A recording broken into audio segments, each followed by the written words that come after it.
নির্বাচন নিয়ে শঙ্কার কথা আমরা এখনো শুনছি, আসলে কি নির্বাচনের শঙ্কা আছে কিনা? একটা বিষয় আমি বারবার বলছি যে আওয়ামী লীগের যারা মানুষ, আপনি যদি ভোটের হিসাবে দেখেন, যদি আমি ন্যূনতম বলছি এই কারণে যে 2024 সালে যে নির্বাচন হয়েছে সেই নির্বাচনে যারা ভোট দিয়েছেন বা আওয়ামী লীগের হয়ে যারা কাজ করেছেন, এইটারও যদি আমি ধরি তাহলে অন্তত 15 থেকে 20% ভোটার তাদের আছে যারা আগামী নির্বাচনের সময় কি করবেন এখন তাদের সিদ্ধান্ত নেয়নি। ফলে তাদের দল থেকে যদি কোনো সিদ্ধান্ত না দেয় তাহলে তাদের ভেতরে এক ধরনের অ্যাম্বিগুইটি থাকবে, তারা শঙ্কার ভেতরে থাকবে, এটাই বাস্তবতা। এবং তারা বলবে আসলে কি নির্বাচন হবে, আমার নেত্রীকে বাদ রেখে কি নির্বাচন হবে, তো এই কথাগুলো তারা মুখে মুখে ঘোরাবে, এটাই স্বাভাবিক। তো এইটা তো সে নিজে বলতে পারে না আমার নেত্রীকে, কারণ তার নেতৃত্ব আর নাই, তার নেতৃত্ব এখন ইন্ডিয়াতে। তাহলে সে কিভাবে করে? সে তখন বলে ভাই রাশেদ ভাই নির্বাচন তো হইতেছে না, ইসরাইল ভাই নির্বাচন তো হইতেছে না, ভাবসা করে তো মনে হয়।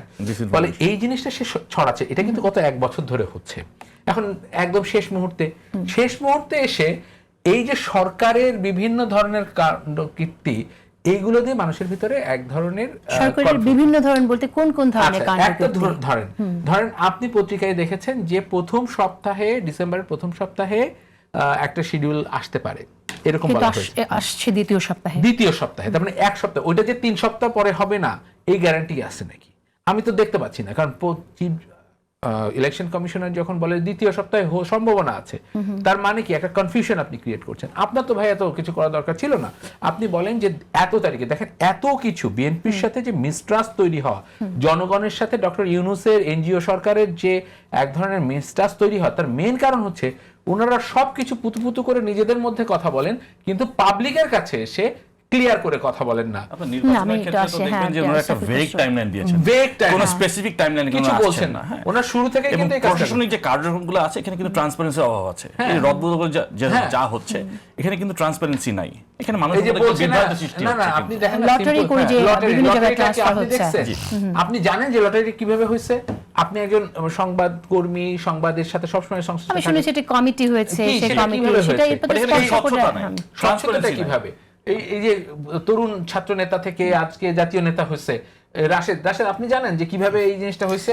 আমি কিন্তু সবসময় এই বিষয়টা নিয়েই বলি যে এই সরকার তো, আমি কি বলবো? না আপনি বলেন, আপনি জানেন কিনা সংক্ষেপে আমি একটু ইসরাফিল করি। আপনি কি জানেন যে কিভাবে হয়েছে? এই সরকার সংস্কারের কথা বলছিল, কিন্তু এই যে শুরু থেকে নিয়োগগুলো দেওয়া হলো, কিভাবে আসলে ডিসি এসপি নিয়োগ দেওয়া হচ্ছে আমরা কেউ জানি না।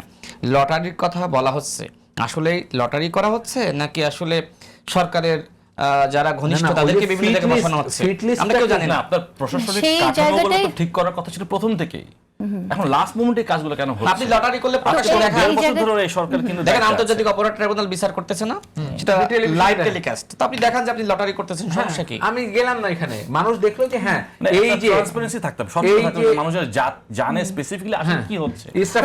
আমি মনে হয় যে রাশেদ আহমেদ লটারির পরে সে কোন জায়গায় চলে গেল মানুষ জানতে পারবে। খুলনার এসপি, এইটা তো মানুষ চোখে দেখে নাই। সে বলতেছে ভাই লটারি করে, লটারিতে করতে কাদেরকে নিছে, কয়জন ফিক্সড লিস্টে 64 জনের মধ্যে লটারি করলে এই 64 জন কিভাবে আসলো, কারা বাদ পড়লো? এই সরকারের এখন মূল দায়িত্বটা কি? নির্বাচনের ক্ষেত্রে জনগণের ভরসাটা অর্জন করা। এই ধরনের কর্মকাণ্ডের কারণে কিন্তু আমরা স্বচ্ছতা দেখছি না। এই জায়গায় আমি ইসরাফিল খসরু আমি একটু জানতে চাই, শুধু এটা এইখান থেকে স্পেসিফিক আমি একটু প্রশ্ন রাখতে চাই। আমার কাছে মনে হয় যে এইগুলোর কারণে মানুষের ভিতরে অবশ্যই সন্দেহ সৃষ্টি হয়। আচ্ছা, এগুলোর কারণে যদি সন্দেহ সৃষ্টি হয় তাহলে সেই সন্দেহটা হবে যে নির্বাচনটা আসলেই সুষ্ঠু হবে কিনা, সেই নিরপেক্ষ হবে কিনা, সেই প্রশ্নটা আসতে পারে। কিন্তু একেবারে নির্বাচন হবে না সেই শঙ্কা সাধারণ মানুষের লটারির কারণে এটা আসবে বলে মনে হয় কিনা? বাংলাদেশের জনগণের স্বার্থে নির্বাচন হতেই হবে, এটা কোনো অল্টারনেটিভ নেই। আমাদের গণতান্ত্রিক প্রক্রিয়া ফেরত আসতে নির্বাচন ছাড়া আমাদের কোনো বিকল্প নাই। আমরা কিন্তু এখানে একটা উন্মুক্ত রাজনৈতিক পরিবেশে আছি। আমরা কিন্তু ডেমোক্রেটিক অর্ডার কিন্তু রিস্টোর হয় নাই। না, ডেমোক্রেটিক অর্ডার রিস্টোরেশন হবে নির্বাচনের মাধ্যমে। কাজেই আমাদের সেই জায়গাটা যেতেই হবে, এখানে কোনো অল্টারনেটিভ নাই। কাজেই সরকারের এখন মূল কাজ হচ্ছে তাদের কর্মকাণ্ডের মাধ্যমে প্রতিটি স্টেপে জনগণের ভরসাটা অর্জন করা।